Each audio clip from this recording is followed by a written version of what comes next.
Assalamualaikum warahmatullahi wabarakatuh. Halo teman-teman semuanya, selamat datang di podcast Tukir 2023.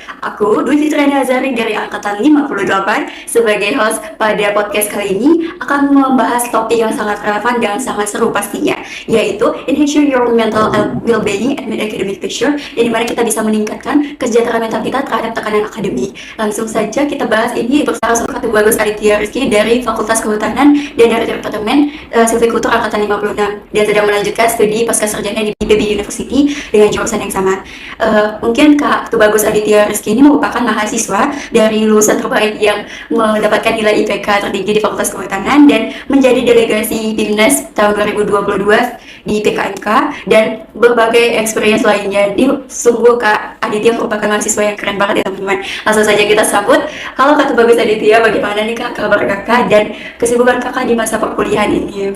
Halo Fitri, untuk kabar saya alhamdulillah baik, luar biasa, semangat. Apalagi dikasih kesempatan untuk mengisi podcast kami ini yang membuat saya senang dan excited kayak gitu. Untuk kesibukan saya saat ini, mungkin ya kurang lebihnya sama kayak kamu, jalani kuliah, praktikum, dan saya saat ini sudah berada di semester akhir, semester 3 S2, yang mana nantinya akan fokus ke penelitian dan menyusun tesis. Seperti itu sih kesibukan saya saat ini. Wah, dari kesibukan Kak Aditya juga udah tahu banget dia pasti akan pernah mengalami tekanan akademik pada kan Kak. Dan Kak, ini gak jauh dari topik kita juga teman-teman. Langsung aja kita bertanya-tanya yuk sama Kak Aditya. Ini bagaimana Kak definisi tekanan akademik Kakak? Dan menurut Kakak bagaimana ini menjadi hal utama bagi mahasiswa gitu? Oke, baik. Jadi berbicara tentang tekanan, kita sebagai manusia pasti setiap harinya sering banget menerima tekanan yang berbagai macam kayak gitu. Nah, karena di sini kita mahasiswa, maka bisa dispesifikasikan kalau tekanan itu berupa tekanan akademik. Yang mana tekanan akademik ini menurut saya merupakan suatu beban ataupun tanggung jawab yang diterima kita sebagai mahasiswa dari pihak kampus maupun dosen, yang pastinya terkait akademik seperti itu. Dan tekanan akademik ini menurut saya terdiri dari dua macam nih Fitri. Yang pertama itu tekanan akademik yang sudah ditetapkan sebelumnya, dan yang kedua adalah tekanan akademik yang diberi secara spontan ataupun secara dadakan. Untuk tekanan akademik yang sudah ditetapkan, contohnya itu sudah terdapat pada buku panduan sarjana. Tahu kan kamu Fitri?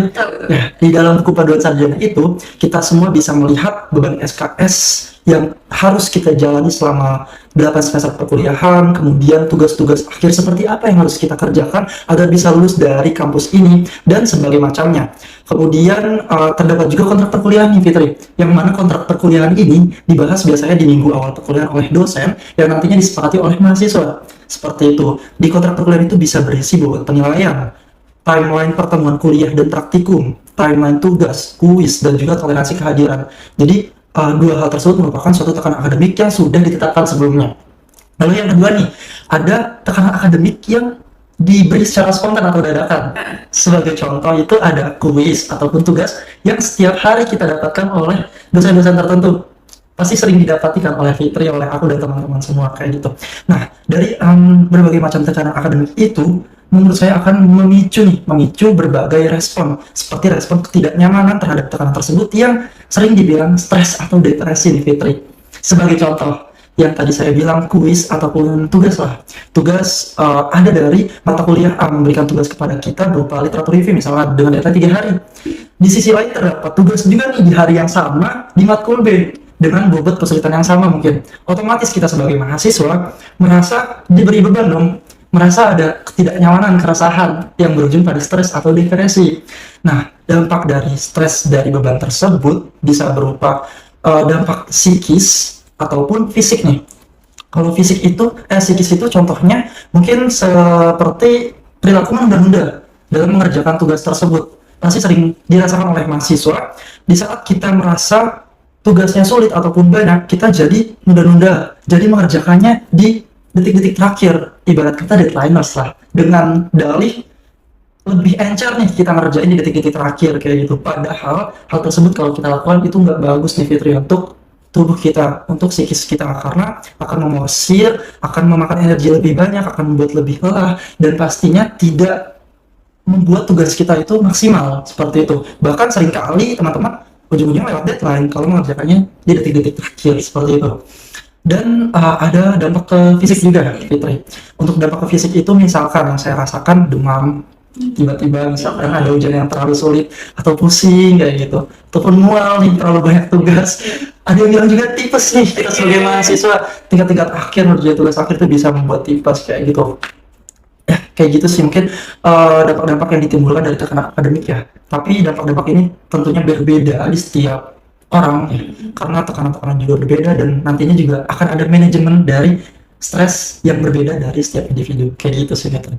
Benar-benar malah nih teman-teman. Jadi tekanan akademik itu ditimbulkan oleh dampak negatif yang seperti psikis dan fisik. Oleh karena itu, untuk teman-teman, walaupun kita mengalami beban yang akademik yang banyak gitu kan, tetap menjaga pola makan juga harus kan? Ya benar, wajib banget itu menjaga pola makan karena membuat fisik kita lebih kuat dong. Pola makan, pola tidur itu penting banget untuk merefresh, meningkatkan kesehatan tubuh kita di antara tekanan-tekanan yang banyak tadi.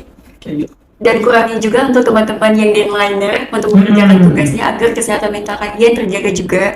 Karena tekanan akademik satu sisi kita dikasih tugas oleh dosen yang kayak gini, satu sisi lagi dikasih lagi gitu. Jadi lebih menimbulkan stres dan depresi di saat itu juga. Maka dari itu teman-teman disarankan oleh Kak Aditya tadi dari berbagai psikis dan fisik tadi, kita akan bertanya-tanya nih Kak bagaimana strategi manajemen yang baik di saat kita mengalami stres dan depresi gitu. Oke, yang saya bilang tadi manajemennya akan berbeda-beda sesuai dengan tekanan atau beban yang diberikan. Kalau dari saya, berdasarkan pengalaman saya selama hidup ini ya, dalam manajemen stres itu ada berbagai cara, Fitri. Yang pertama, saya melakukan meditasi.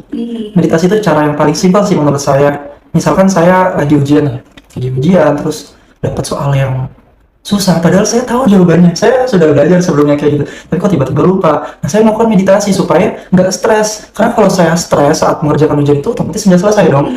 Jadi saya meditasi dengan melakukan hal yang paling simpel nih teman-teman, itu tarik nafas dalam-dalam, mungkin bisa tarik nafas, ditahan 2-3 detik, habis itu buang secara perlahan dan diulangi secara 3-5 kali. Itu menurut saya benar-benar merefresh pikiran yang tadinya tertekan kayak gitu, merefresh terus bisa ya dapat bisikan-bisikan bantuan gitu. Jadi karena saya habis meditasi saya tenang, saya jadi ingat jawabannya nih untuk menjawab soal itu. Itu cara yang pertama yang paling simpel. Meditasi juga seperti yang sudah disampaikan sebelumnya bisa dengan cara tidur, dengan cara makan, itu juga memeditasi diri sendiri seperti itu. Terus cara yang kedua yaitu do nothing, tidak melakukan apa-apa. Memang teman-teman boleh produktif, tapi tidak selamanya produktif itu harus full melakukan sesuatu kayak gitu. Teman-teman bisa manajemen stres dengan tidak melakukan apa-apa di saat produktif, karena ibarat motor juga perlu bensin kan. Iya, benar. Tidak bisa jalan terus, nanti ujung-ujungnya kehabisan bensin mogok. Gitu juga dengan diri kita nih teman-teman, kita harus memetakan waktu di saat kita tidak melakukan apa-apa di tengah-tengah produktivitas yang sangat padat seperti itu.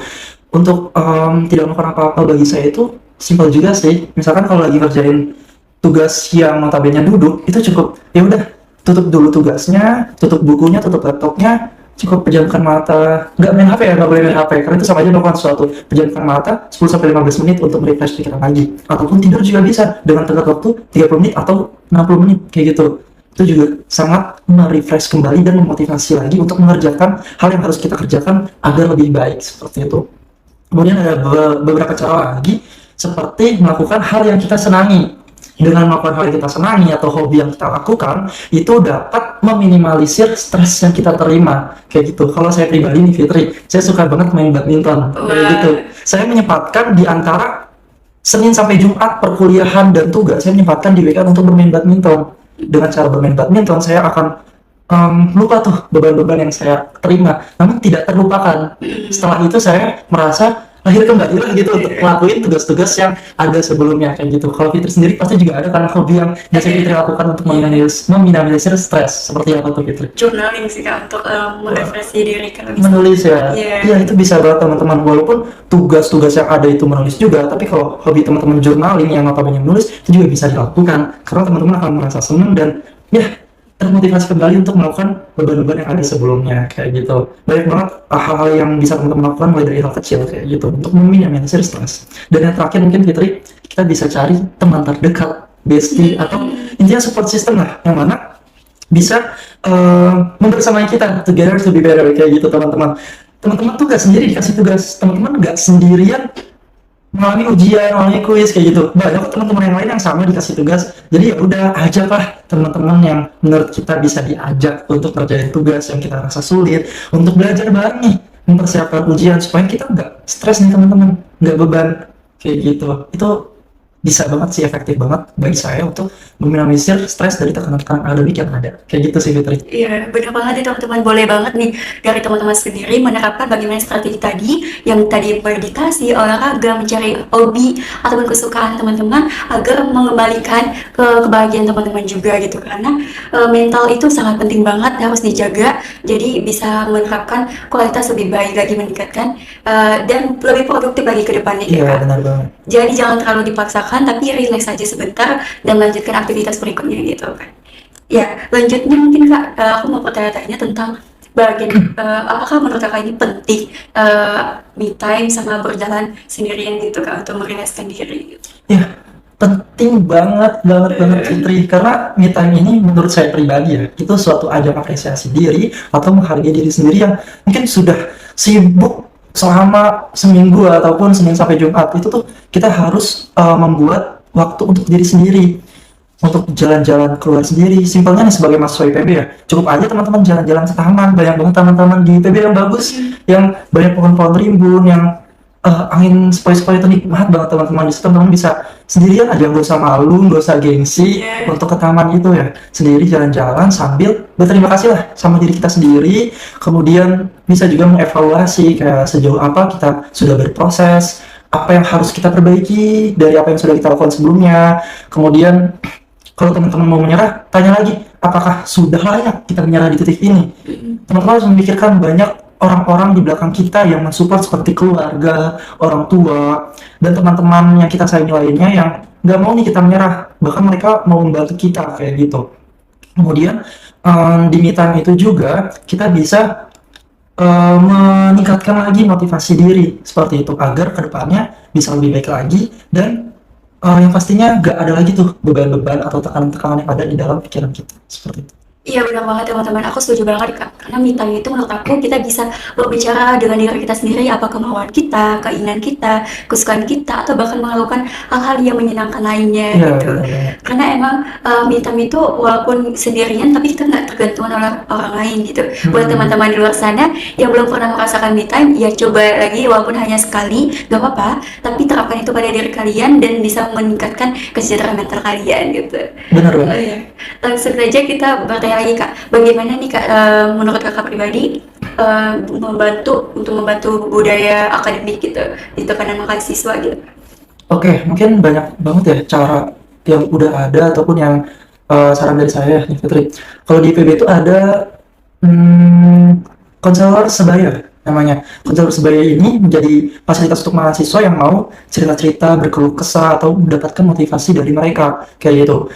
Ibaratnya kita dikasih suatu tempat untuk melepaskan beban-beban dari tekanan yang ada seperti itu. Ataupun selain konselor sebaya, kita juga dapat dosen pembimbing akademik yang mana tidak hanya melulu membahas soal akademik, melulu membahas soal penelitian ataupun SKS yang mau kita ambil. Itu bisa banget loh teman-teman, banyak dosen-dosen yang friendly banget ya pasti di IPB ini, yang bisa kita jadikan bestie. Kayak cerita, ibu bapak saya merasa kurang semangat nih untuk melakukan penelitian ini karena bla bla bla bla. Ibu bapak, saya butuh waktu seminggu saja untuk merelaksasi diri, baru habis itu saya melakukan kembali penelitian. Itu boleh banget, mereka pasti tolerir teman-teman kayak gitu. Terus cara lainnya juga mungkin melalui media-media informasi nih Fitri, seperti sekarang yang kita lakukan podcast. Dengan cara podcast ini tentunya banyak banget bisa memberi insight bagi teman-teman semua yang butuh tips and trick mengelola mental health, manajemen stres dari tekanan-tekanan akademik yang ada, dan pastinya sharing gitu. Teman-teman bisa bertanya aktif kepada narasumber di media-media informasi tersebut untuk bertanya solusi ataupun minta motivasi seperti itu.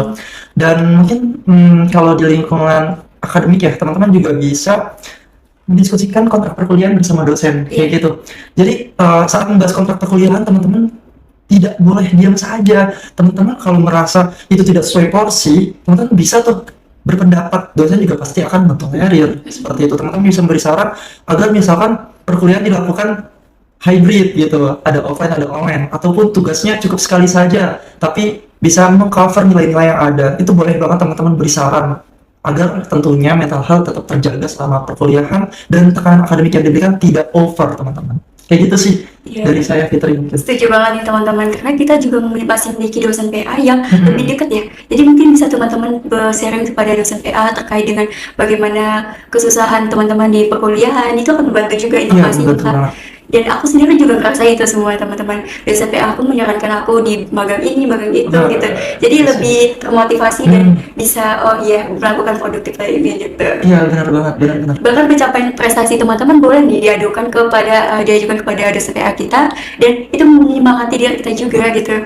Iya, benar. Dari dosen pembimbing akademik juga bisa ke komisi mahasiswa nih, Fitri. Komisi mahasiswa setiap program studi itu akan memfasilitasi teman-teman untuk meningkatkan potensi diri, soft skill, ataupun prestasi. Mereka itu sangat welcome banget apabila teman-teman ingin ikut lomba, ikut exchange nih. Itu perlu banget teman-teman untuk mendekatkan diri kepada komisi mahasiswa ataupun dosen PA, seperti itu. Iya benar banget nih teman-teman. Jadi kalian nggak sendirian, kalian bisa bertanya-tanya dengan hal-hal yang baik kepada dosen-dosen kalian gitu. Mungkin Kak ini terakhir banget ya Kak. Aku ingin menanyakan bagaimana nih Kak saran dan motivasi Kakak untuk teman-teman di luar sana yang mungkin sedang mengalami tekanan akademik yang berlebihan dan bisa mengatasi masalah ini dengan baik agar tetap terjaga kesehatan mentalnya juga Kak. Gitu. Baik. Mungkin saran dari saya bisa untuk saya sendiri juga ataupun teman-teman nih nggak banyak sih. Mungkin kalau di saat teman-teman merasa sudah tidak sanggup untuk melakukan semuanya sendiri, menyelesaikan bebannya sendiri, teman-teman coba tenang dulu. Teman-teman ingat nih, ada aku nih misalkan, ada Fitri, ada teman-teman yang lain yang bisa membantu. Seperti yang saya bilang, together to be better, teman-teman bisa nyelesain kok beban yang ada, nggak harus sendirian kayak gitu. Dan porsi beban yang sudah diberikan, semuanya itu sudah sesuai dengan kapasitas kita masing-masing. Jadi nggak ada kata menyerah. Teman-teman kalau mau menyerah harus bangkit lagi. Itu semua sudah sesuai dengan porsi kita, nggak ada yang berlebihan dan pasti bisa kita selesain. Dan ya tentunya nggak harus sendiri, bisa dengan bantuan orang lain kayak gitu. Mungkin itu saja saran dari saya, Fitri. Wah, sungguh luar biasa sekali perbincangan kita ini Kak, dan ini bisa membantu teman-teman semuanya agar bagaimana nih pentingnya menjaga kesehatan mental kita juga, dan kita bisa menerapkan bagaimana strategi manajemen yang diberikan oleh Kak Tubagus tadi. Dan teman-teman di luar sana kita juga bisa menemukan tempat cerita kita, keluh kesah kita. Banyak banget orang-orang yang menyayangi kalian, banyak banget orang yang peduli sama kalian. Jangan pernah merasa sendirian dan gampang menyerah, karena hidup itu hanya sekali ya Kak, maka lakukan yang berarti. Mungkin cukup sekian perbincangan kita yang sangat insightful dan sangat bermanfaat pastinya untuk teman-teman. Dan terima kasih banyak untuk Kak Tubagus yang telah meluangkan waktunya di podcast kita. Dan untuk teman-teman selanjutnya kita akan ada di podcast untuk berbincang yang lebih relevan dan lebih seru pastinya. Tetap stay tune di podcast Tukar 2023, dan aku Dwi Fitri Nazara sebagai moderator pada podcast kali ini pamit undur diri. Wassalamualaikum warahmatullahi wabarakatuh.